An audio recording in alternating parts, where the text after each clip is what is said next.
UTL solar, solar लावणार आणि सबसिडीही मिळवून देणार। स्ट्राईक रेट आणि क्षमता हेच जागा वाटपाचं सूत्र। 8 ते 10 दिवसात जागा वाटप। नोव्हेंबरच्या दुसऱ्या आठवड्यामध्ये निवडणुकीची शक्यता। पत्रकारांसोबतच्या अनौपचारिक चर्चेत मुख्यमंत्री शिंदेंची माहिती। संत एकनाथांच्या महाराष्ट्रामध्ये एकनाथ नावाला कलंक लावणारा गद्दारनाथ जन्माला आला। उद्धव ठाकरेंची मुख्यमंत्री एकनाथ शिंदेंवर टीका।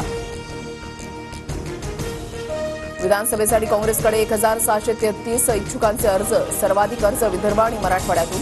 गुणवत्तेच्या आधारे उमेदवार निश्चित होणार। मनोज जरांगे आज मध्यरात्री 12 पासून पुन्हा उपोषण करणार। ओबीसीतून मराठ्यांना आरक्षण देण्याच्या मागणीवर जरांगे ठाम। शरद पवार गट हा बुजुर्ग पक्ष। खुर्दमधून बुजुर्गमध्ये कधीही परतता येतं। काँग्रेस आमदार अमित देशमुखांचा दादा गटाच्या आमदारांना बुजुर्ग राष्ट्रवादीमध्ये परतण्याचा सल्ला। वरळीमध्ये गणेशोत्सव मंडळांच्या भेटीदरम्यान आदित्य ठाकरे आणि संदीप देशपांडे आमने सामने। संदीप देशपांडेंनी हाक मारताच आदित्य ठाकरेंकडूनही प्रतिसाद।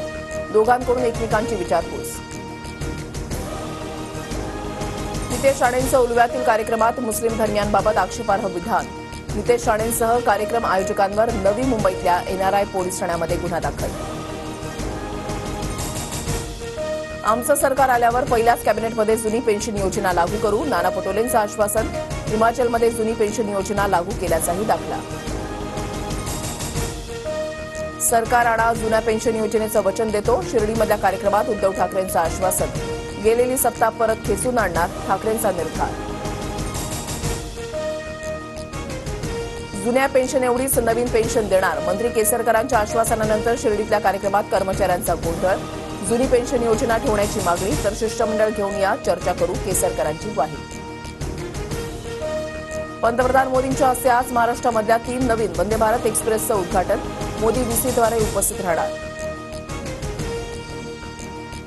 उपमुख्यमंत्री अजित पवारांचा मुंबईमध्ये गणेश दर्शन दौरा। अजित पवार लालबागचा राजा आणि चिंतामणीच्या चरणी लीन। भाजपचे विद्यमान आमदार सुभाष देशमुखांना मोठा धक्का। देशमुख गटाच्या 6 नगरसेवकांचा दक्षिण सोलापूरचे इच्छुक उमेदवार सोमनाथ वैद्य यांना लेखी पाठिंबा। सुधाकर शिंदे समिती 2 राज्यांचा दौरा करणार। समिती धनगर समाजाला आदिवासींचं प्रमाणपत्र देण्याप्रकरणी इतर राज्यातील प्रक्रियेचा अभ्यास करणार। मोदी सरकारचा 100 दिवसांचा कार्यकाळ पूर्ण। 2029 पासून देशभरात एक देश एक निवडणूक संकल्पना राबवली जाण्याची शक्यता। अनंत चतुर्दशी निमित्त पुण्यामधल्या मेट्रो सेवा 24 तास सुरू राहणार। उद्या सकाळी 6 ते बुधवारी सकाळी 6 वाजेपर्यंत मेट्रो सुरू राहणार। वीज पुरवठा करण्याच्या कंत्राटासाठी लावलेली बोली अदानी समूहानं जिंकली। महाराष्ट्राला 6600 मेगावॅट वीज पुरवण्याचे अदानी समूहाला कंत्राट। सूत्रांची माहिती। कांद्याच्या निर्यात वृद्धीची शक्यता नाहीच। जागतिक बाजारामध्ये भारतीय कांद्याचा दर उच्चांकी। कांदा उत्पादकांना दिलासा मिळण्याची शक्यता कमी। निर्यात कर पूर्ण रद्द करण्याची मागणी। मनमाडच्या वेटलिफ्टिंग पटूची आंतरराष्ट्रीय पातळीवर धडक। आकांक्षा व्यवहारे आणि साईराज परदेशी युवा फिजीमधील कॉमनवेल्थ चॅम्पियनशिप स्पर्धेमध्ये सहभागी होणार। लालबागच्या राजाच्या चरणस्पर्शाची रांग बंद। रात्री 12 वाजता मुखदर्शनाची रांग बंद होणार। विसर्जनाच्या तयारीसाठी मंडळाचा निर्णय।